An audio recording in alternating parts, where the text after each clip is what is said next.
24 ঘন্টার মধ্যে আদালতে হাজির করার বিধান তো থাকছে, সংবিধানে তো আছে।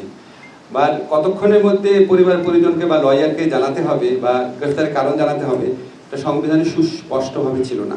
এটাই আমরা সুস্পষ্ট করেছি, গ্রেফতারের কারণ সাথে সাথে জানাতে হবে, সাথে সাথে। আর গ্রেফতারকৃত ব্যক্তির পরিবার, বন্ধু বান্ধব বা লয়ারের সাথে যোগাযোগ করতে হবে 12 ঘন্টার মধ্যে, যত তাড়াতাড়ি সম্ভব 12 ঘন্টার মধ্যে। এখন অত্যন্ত যৌক্তিক প্রশ্ন যে সবই তো আইন আছে, সংবিধান আছে, প্রতিপালন হয় না, তারপর আসলে কি ব্যবস্থা নেওয়া হয়। আমরা আইনের মধ্যে একটা ব্যবস্থা রেখেছি, বিচার বিভাগীয় একটা ওভারসাইট থাকবে। কিছু কিছু ক্ষেত্রে যে এসিআর আছে, বার্ষিক গোপনীয় প্রতিবেদন পুলিশ কর্মকর্তাদের, সেই প্রতিবেদনে তাদের যে লঙ্ঘন বা আইন প্রতিপালনের ব্যর্থতার কথা উল্লেখ থাকবে।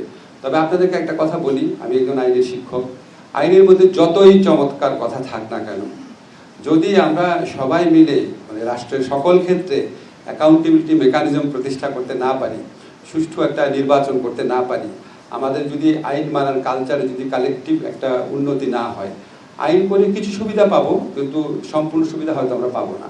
সো এটা উনি কারেক্টলি বলেছেন, আইন ভালো ভালো করা যায়। আমরা একই সাথে সাথে প্রতিষ্ঠানকেও সেভাবে গড়ে তোলার জন্য আমাদের যতটুকু সময় আছে সেই সময় আমরা চেষ্টা করব।